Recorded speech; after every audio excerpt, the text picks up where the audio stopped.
नमस्कार, मैं हूं आपके साथ अभिषेक भट्टाचार्य। मध्य प्रदेश में इस साल मार्च महीने में ही अप्रैल जैसी तेज गर्मी पड़ने लगी है और प्रदेश के कई शहरों में तापमान 39 डिग्री सेल्सियस की भी पार जा पहुंचा है।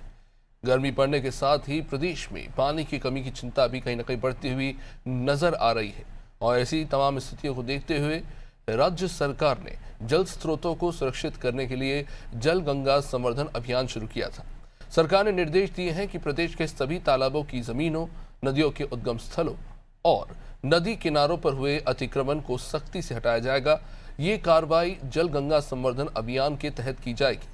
मुख्यमंत्री ने अधिकारियों को स्पष्ट कहा है कि इस बार जलाशयों की जमीनों को पूरी तरह से अतिक्रमण मुक्त कराया जाए ताकि जल संरक्षण को बढ़ावा मिल सके। आपको बता दें, ये अभियान गुड़ी पड़वा से शुरू होकर 30 जून तक चलेगा। अतिक्रमण हटाने के बाद इन स्थानों को व्यवस्थित रूप से डेवलप भी किया जाएगा और बड़े पैमाने पर यहां पौधारोपण भी होगा।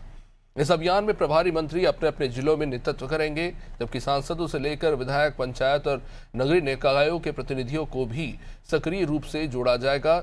इस दौरान नर्मदा परिक्रमा पथ, गंगोत्री हरित परियोजना और एक बगिया मां के नाम जैसे कार्यक्रम भी चलाए जाएंगे और इसके अलावा बेतवा, शिप्रा और गंभीर नदियों को पुनर्जीवित करने के लिए भी विशेष कार्य योजना पर काम किया जाएगा।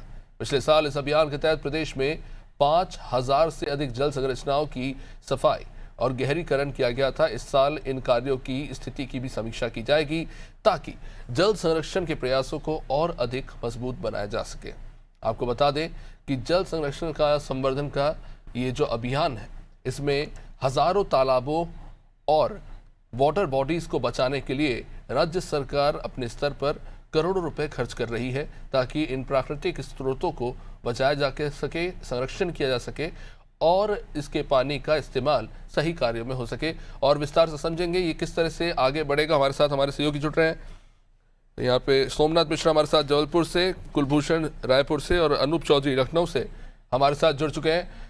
सबसे पहले जबलपुर से आपको हमारे साथ सोमनाथ मिश्रा जुड़ चुके हैं। सोमनाथ, हम देख रहे हैं किस तरह से बीते सालों से कितनी मेहनत और जतन के साथ जल संरक्षण का कार्य किया जा रहा है। जाहिर तौर पर यह कार्य बेहद चुनौतीपूर्ण और बृहद स्तर पर इसे किया जा रहा है, जिसमें बड़ी संख्या में लोग शामिल हो रहे हैं। स्थानीय लोगों का भी सहयोग लिया जा रहा है। जबलपुर में इसे किस तरह से आगे बढ़ाया जा रहा है?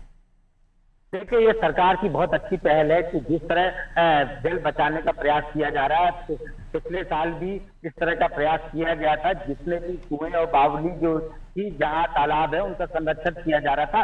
और लगातार जिस तरह से गर्मी बढ़ती जा रही है, तापमान बढ़ता जा रहा है, पिछले साल की अपेक्षा इस बार ऐसा लग रहा है कि अभी 39 डिग्री के आसपास टेम्परेचर पहुंच रहा है। कल का टेम्परेचर 35 से 36 था, लेकिन अभी 38-39 के आसपास का टेम्परेचर लग रहा है। तो जिस तरह मौसम में लगातार बदलाव हो रहा है, गर्मी बढ़ रही है, तो आगामी भविष्य में की ये चिंता ज्यादा महत्वपूर्ण है कि जो गर्मी आ रही है उसको पानी कैसे बचाया, क्योंकि लगातार जल संकट हमेशा आता जा रहा है। तो इसको ध्यान में रखते हुए ये अच्छी पहल है। और जैसे नर्मदा तट के किनारे लगातार अतिक्रमण है, उसको ही मुक्त होना चाहिए। जो तालाब है, जो जबलपुर की बात की जाए तो 52 साल तलैयों का तालाब कहा जाता था। यहाँ पे 52 तालाब थे, लेकिन आज की स्थिति में बात की जाए तो यहाँ मात्र 8 से 10 ही तालाब ऐसे बचे हुए हैं जो तो लगातार इसको मुक्त करना चाहिए। और तालाबों का संरक्षण, कुएं और जो बावली है, उनको भी बचाने का प्रयास किया जाना चाहिए।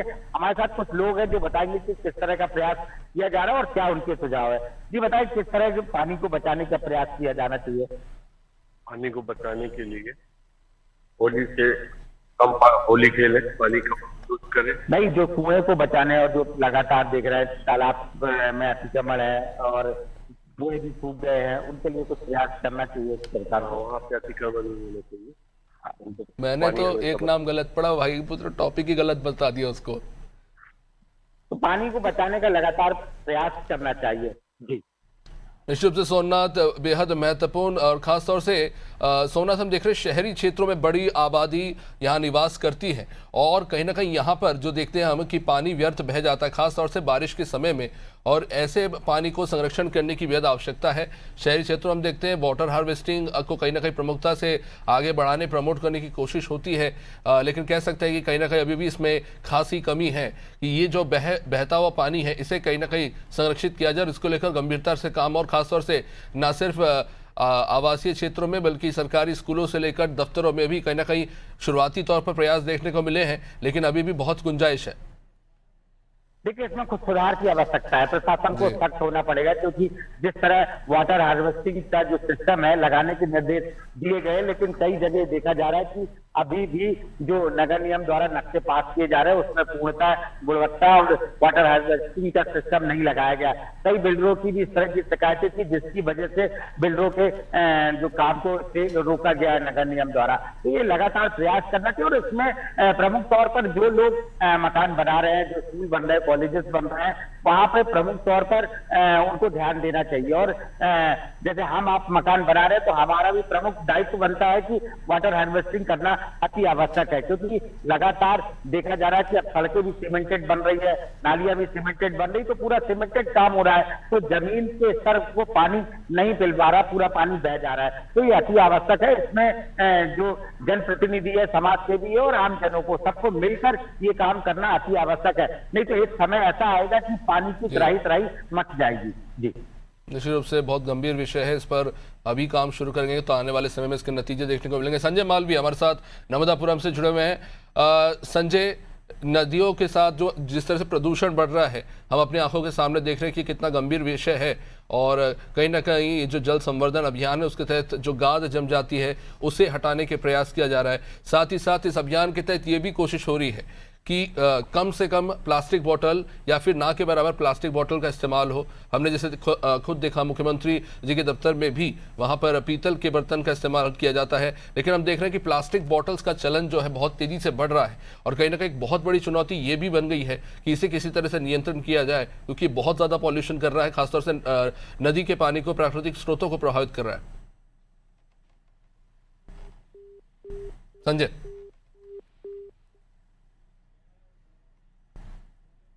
चलिए कनेक्टिविटी इशू है, हम फिर से जुड़ने का प्रयास करेंगे। इस वक्त हमारे साथ अर्पित नागर भी जुड़े हुए हैं उज्जैन से। अर्पित, जाहिर तौर पर हम जानते हैं, देखिए सिंगस को लेकर तैयारियां चल रही हैं, और जो पानी वहां पर लाया जाएगा उसके लिए भी कितनी एक बड़ा प्रोजेक्ट चलाया जा रहा है, लेकिन साथ ही साथ हम एक और चीज़ ये भी देख रहे हैं कि जितने भी तालाब और नहर है उनको संरक्षित किया जा रहा है, उनमें हम देख रहे हैं सुधारीकरण किया जा रहा है, और अतिक्रमण को लेकर कहा जा रहा है कि अब बृहद स्तर पर अभियान चलाया जाएगा। लंबे समय से ये अभियान चल रहा है, क्या कुछ रिपोर्ट्स आ रही वहाँ पे, कितना बदलाव देखने को मिला है बीते 1 साल में? जी बिल्कुल अभिषेक, जैसा कि देखा है कि CST का दौर चल रहा है, CST के तहत कार्यों की तैयारी की जा रही है। और जो अपन बात कर रहे थे संवर्धन अभियान को लेकर स्वच्छता की, तो पहले से ही उज्जैन में क्षिप्रा नदी, गंभीर, इनको पहले से मतलब अतिक्रमण जो भी अतिक्रमण किया गया और स्वच्छता की दृष्टि से जो कार्य है वो तेजी से चल रहा है। समय समय पे खुद मोहन यादव की है, और जो भी सरकारी संभाग आयुक्त, असिस्टेंट कलेक्टर रोशन लगातार इस पूरी योजना को लेकर, क्योंकि योजना का शुभारंभ अभी हो रहा है, पर यहाँ उज्जैन में अगर देखा जाए तो पहले से ही इस पूरी योजना पर पूरा अधिकारियों का भी, और अगर ग्रामीण क्षेत्र की तो यह योजना काफी महत्वपूर्ण मानी जाएगी, क्योंकि जो ग्रामीण व शहरी क्षेत्र में जो तहसीलें आती है उसमें तालाब और छोटे तालाबों के किनारों पे भारी मात्रा में अतिक्रमण किया गया है और अस्वच्छता फैली हुई है, गंदगी फैली हुई है। उसको लेकर जो ये अभियान चल रहा है उसमें कहीं ना कहीं ग्रामीण और शहरी क्षेत्रों में इसका फर्क देखने को मिलेगा। और अधिकारी, क्योंकि उज्जैन में अधिकारी खुद इसकी मॉनिटरिंग करेंगे, और अधिकारी तो सही यहाँ पर जो कि लोकल सांसद, विधायक, मंत्री भी इस अभियान है जो 19 तारीख से चलाया जाएगा उसकी मॉनिटरिंग पूरी तरह की जाएगी। और बात अगर क्षिप्रा नदी की जाए तो जो कि क्षिप्रा को शुद्धता व स्वच्छता रखने के लिए डॉक्टर मुख्यमंत्री मोहन यादव का पूरा है, और CST की दृष्टिकोण से लंबे बनाए जा रहे हैं और स्वच्छता पर पूरा ध्यान दिया जा रहा है। जो गंदा पानी क्षिप्रा में मिल रहा था कान नदी का, उसका भी जो एक प्रोजेक्ट बड़ा चल रहा है, उसको लेकर जो गंदा पानी आता है वो नदी के तहत, कान नदी के तहत अलग कर दिया जाएगा, जिससे क्षिप्रा नदी पूर्णतः शुद्धता की ओर बढ़ती हुई दिखाई दे रही है। अर्पित, जैसा कि हम जानते हैं कि उज्जैन एक धार्मिक पर्यटन नगरी है और एक बड़ी आबादी की पानी पर जो निर्भरता है, हम जानते हैं कि बहुत ज़्यादा खपत है पानी की, और ऐसे में कहीं ना कहीं खासतौर से अभी गर्मी के मौसम में ये एक बड़ी चुनौती बन जाती है। तो फिलहाल संवर्धन की बात तो हो रही है, लेकिन कहीं ना कहीं वैकल्पिक व्यवस्थाओं को लेकर भी काम करना पड़ता है। तो कितनी जागरूकता इसको लेकर आम जनता में देखने को मिल रही है, और इसको लेकर किस तरह से काम किया जाए कि जनता का भी सहयोग इसमें मिले, ताकि तेजी से इस कार्य को आगे बढ़ाया जा सके? बिल्कुल अभिषेक, अगर जन संवर्धन की अगर बात की जाए, क्योंकि गर्मी का सीजन अभी चालू हो गया है और गर्मी का टेम्परेचर लगातार बढ़ता जा रहा है, और इसमें जो पानी की मात्रा है वो पानी की मात्रा में कमी आती है।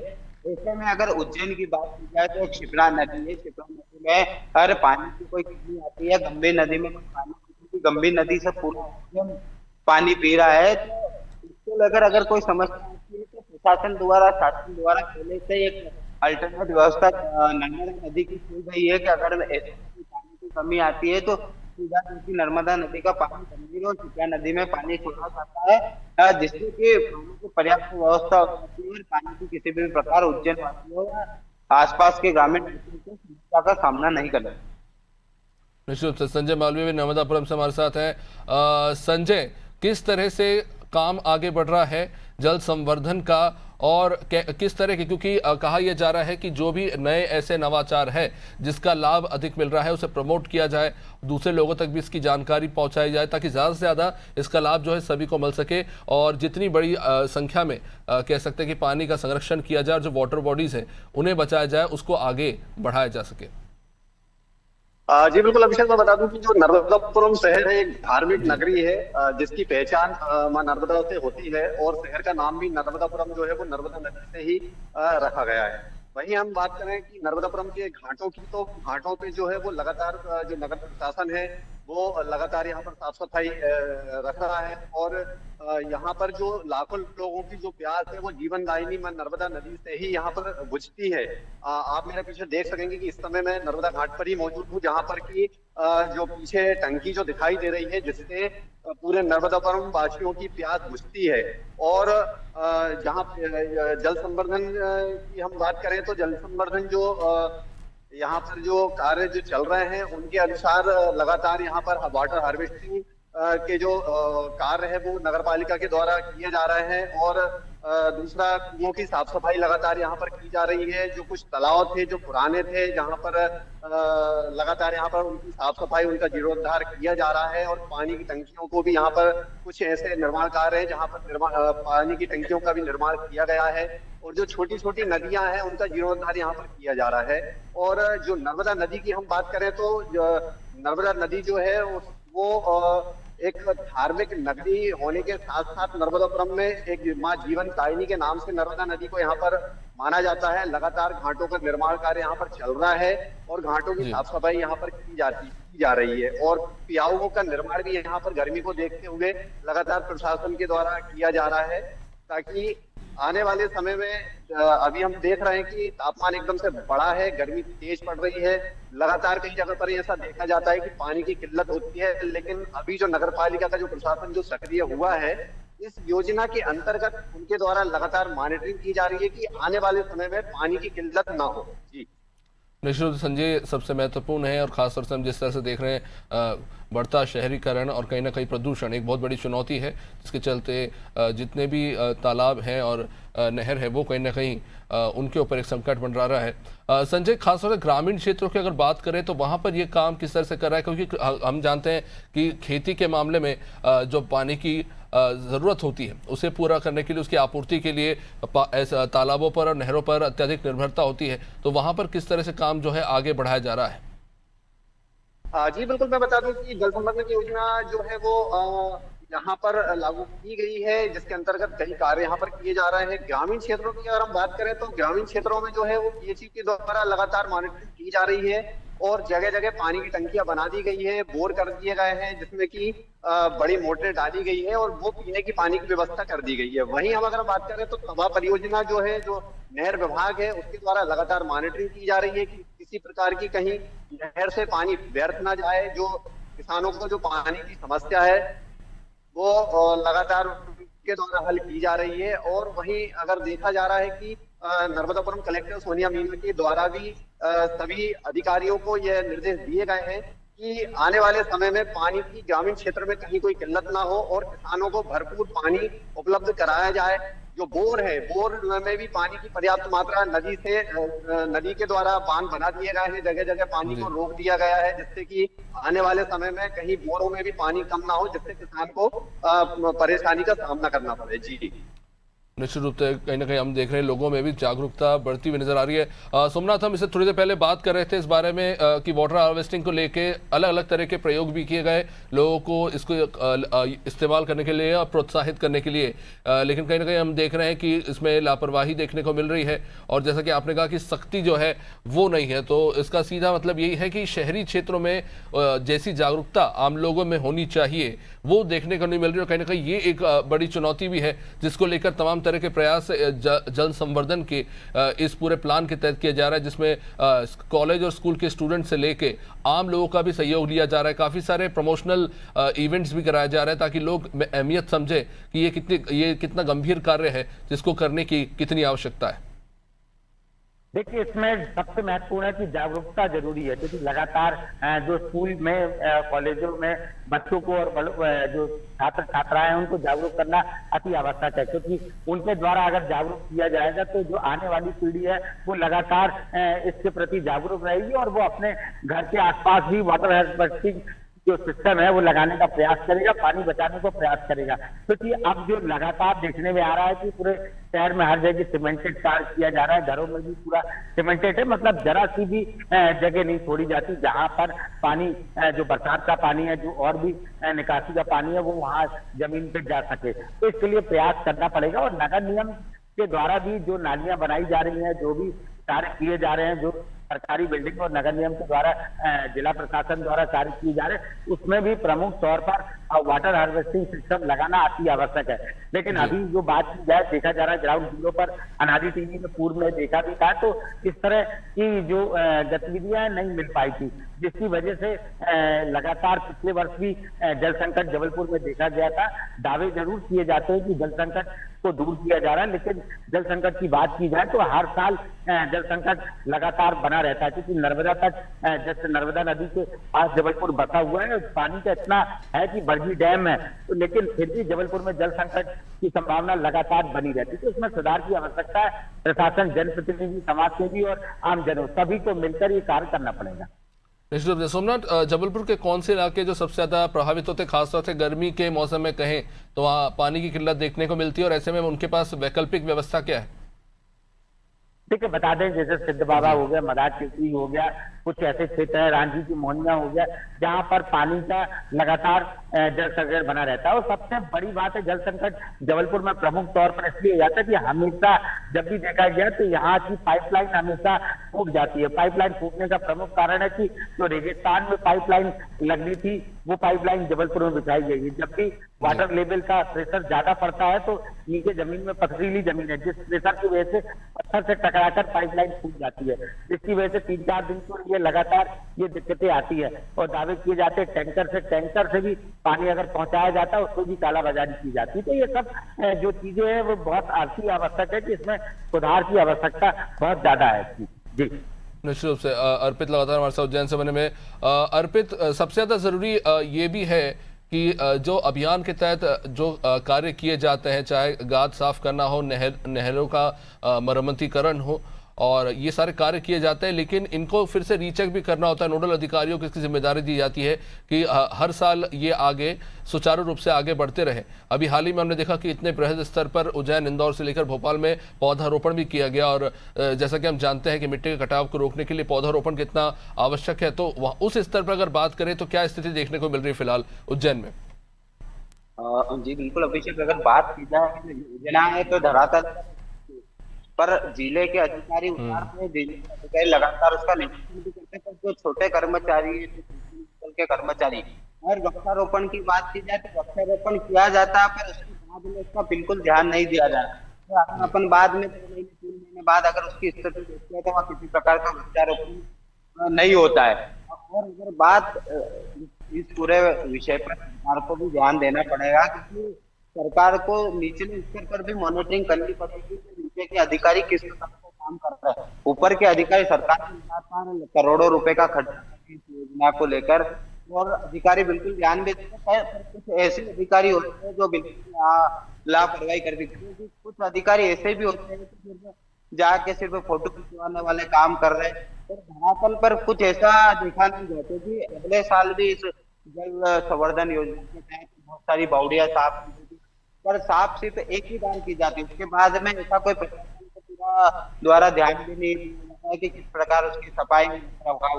अगर प्रशासन अगर उसका साल भर अगर ध्यान दिया है रेगुलर, तो इससे कोई फायदा ही नहीं होगी गंदगी, क्योंकि सरकार को इस पर पूरा ध्यान देना पड़ेगा। निश्चित रूप से कुछ चुनौतियां अर्पित जिन पर काम करने की ज़रूरत है, और उम्मीद कर सकते हैं कि जो 19 मार्च से अभियान शुरू होने जा रहा है उस अभियान का हमें सुखद फल मिलेगा। वृहद स्तर पर कुछ तब्दीलियां भी देखने को मिली। हम देख रहे हैं आम जनता में भी कहीं ना कहीं जागरूकता इसको लेकर बढ़ी है, और जाहिर तौर पर यह अभियान बिना आम लोगों के सहयोग के पूरा नहीं हो सकता। तो ऐसे में ज़रूरी है कि लोग भी इसको लेकर जागरूक हो, और जो राज्य सरकार का उद्देश्य है जल संवर्धन को लेकर वो ज़मीनी स्तर पर सफल हो सके। बहुत बहुत शुक्रिया संजय, बहुत बहुत शुक्रिया सोमनाथ, बहुत बहुत शुक्रिया अर्पित। तो जाहिर तौर पर ये जो अभियान चलाया जा रहा है उसमें कई स्तर पर हमें सफलता मिली है, और ये बिल्कुल बृहद स्तर पर किया जा रहा काम है जल संवर्धन का। ये छोटी मोटी बात नहीं, एक बहुत बड़ी एक्सरसाइजेस पूरा करने के लिए आम जनता का सहयोग और उनका जागरूक होना बेहद आवश्यक है, क्योंकि सरकारी तंग प्रशासन और स्थानीय नेता अपने क्षेत्र में काम करेंगे, लेकिन जनता जितनी जागरूक होगी पानी उतना ही हम बचा पाएंगे। और हम जानते हैं कि पानी कितना अनमोल है। साफ पानी की उपलब्धता ना होना खासतौर से गर्मी के मौसम में किस तरह की स्थितियां पैदा करती हैं। तो आप खुद भी जागरूक होइए और अपने आसपास के लोगों को भी जागरूक कीजिए, और जल संवर्धन इनके इस अभियान में सहयोग कीजिए। आप देखते रहिए नादु टीवी। नमस्कार।